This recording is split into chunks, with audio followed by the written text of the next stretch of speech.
Hey, this is Joe, Gray Bench Electronics. In a previous episode, we had a look at this English Electronics Tonemaster made by Valco. We opened it up, had a look at the internals. We checked the bias on the output tubes, make sure that was good. Checked the speaker, made sure the amp overall was in good condition. Then powered it up and did a listening test. In that test, we found that the amplifier had some issues. There was some microphonics. Sounded good overall, but had some tube microphonics.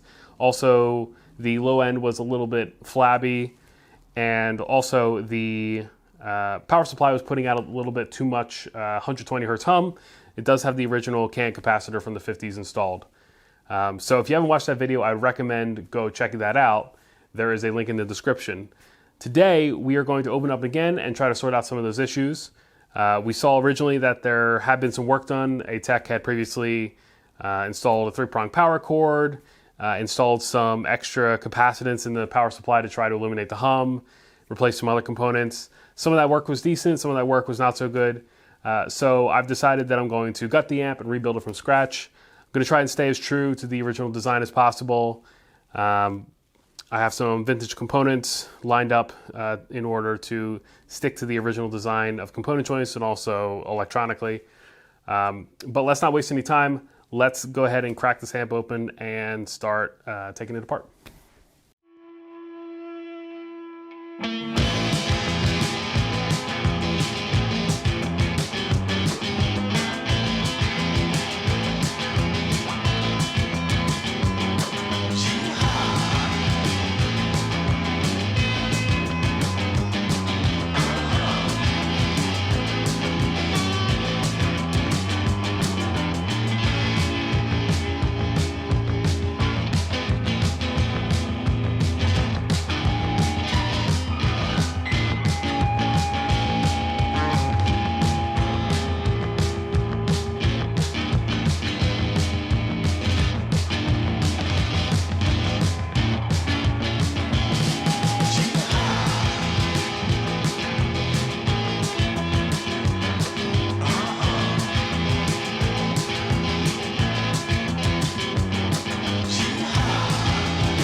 right, so I got the chassis all gutted out now.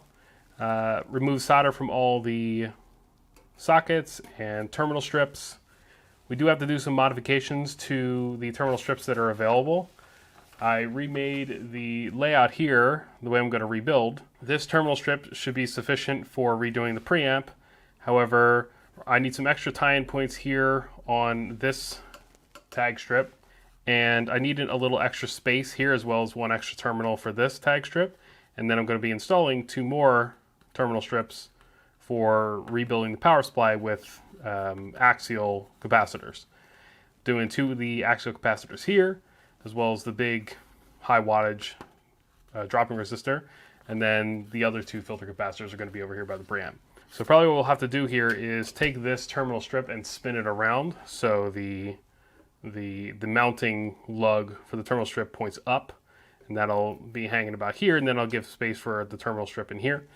And this terminal strip is fine. This terminal strip, I need the extra lugs. So that one will probably still be faced up this way, but we're going to have an extra lug out here. The rest of this is all the same. One thing I did notice, I was testing the transformer here, and just in case anybody has one of these, this is the 6.3 volt winding for the heaters of the tubes. I would expect if I looked at this, just buying the power transformer, or when I opened up the amp, you expect the different colored lead to be the center tab. You have the outer windings of the 6.3 volt secondary, and then your center tab.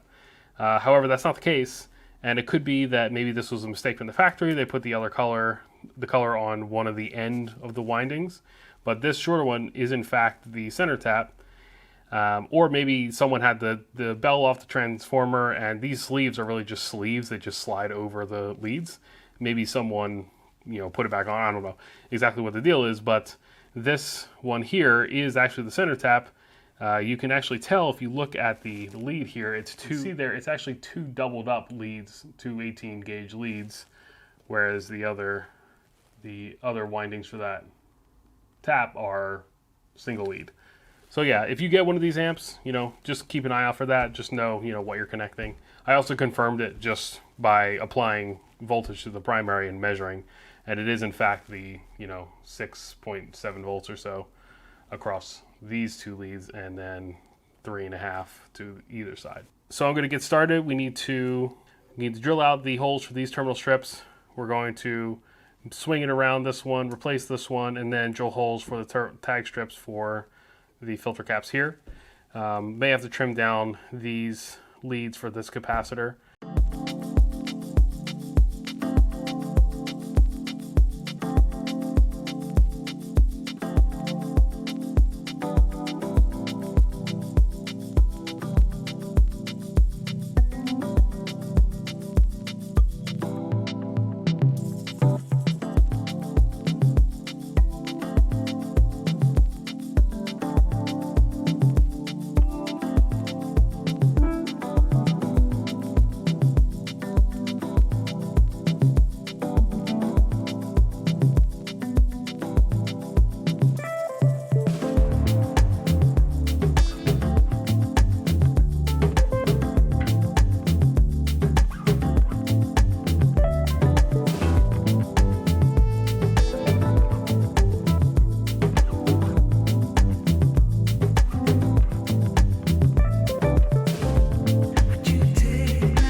All right, so here is the amplifier rebuilt.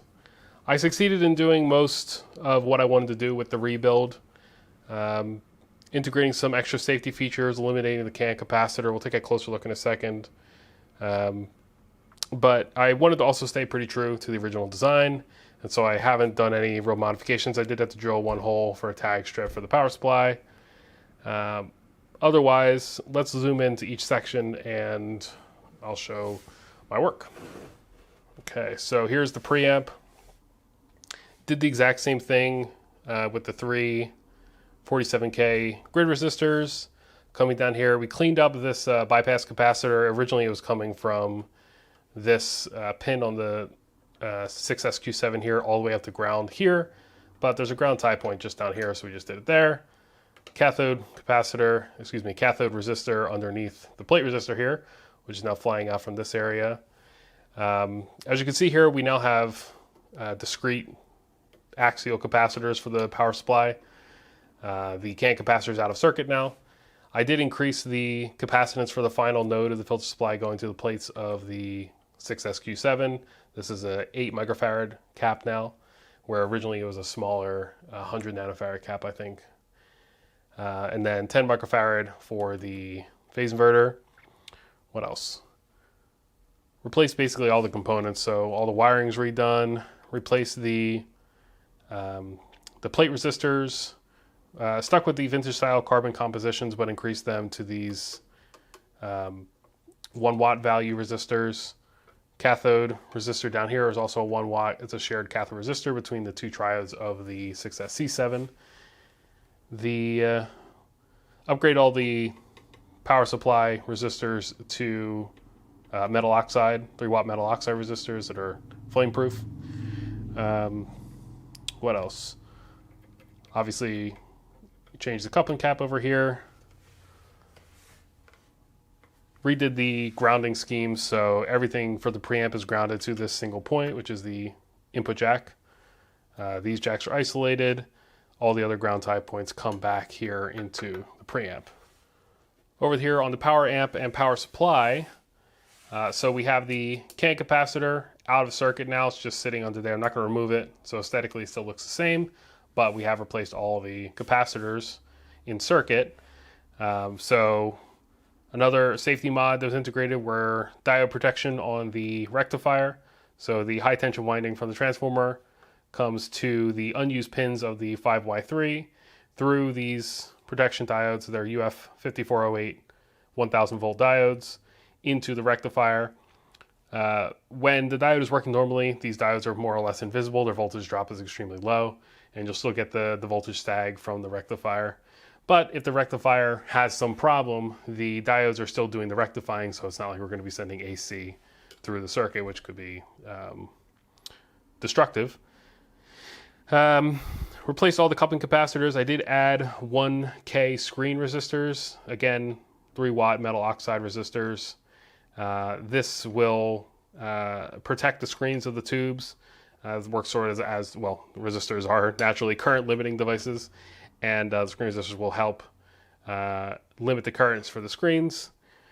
Let's see, I redid the power wiring to my preferred way, which is the hot wire, the black wire here, goes first to the fuse, to the switch, and then to one side of the primary, and then the neutral from the wall is connecting straight to the opposite end of the primary. Let's see. Redid all the heater wiring. Obviously the power supply is now discrete, so I did have to add 1 terminal strip here for this tie-off point for these capacitors. Up the first node, the reservoir capacitance to 33 microfarad, which I would consider pretty much the max for a 5Y3.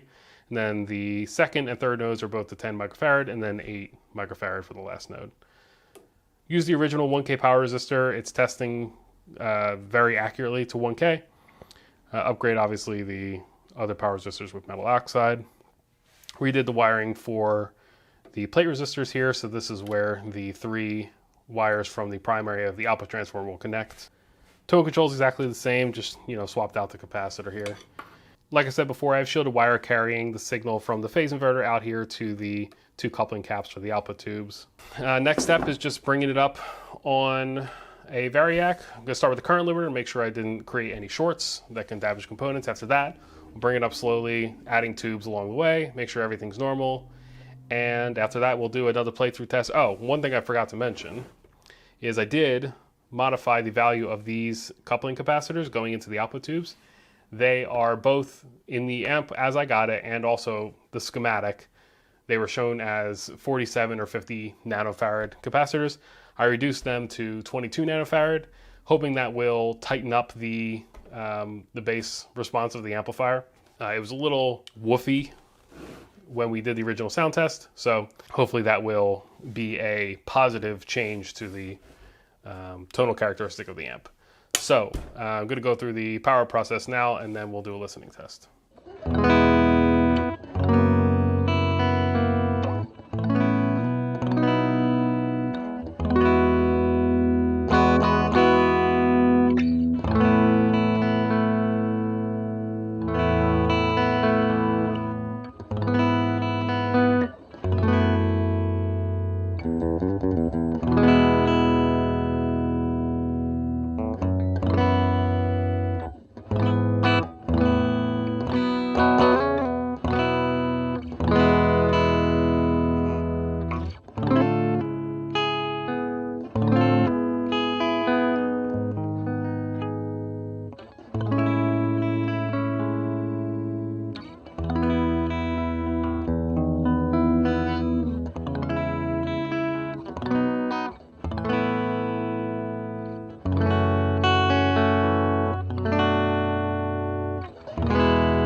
All right, so that concludes the rebuild of the English Electronics Tonemaster.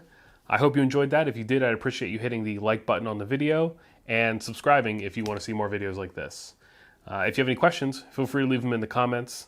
My name is Joe from Gray Bench Electronics. Thank you for watching.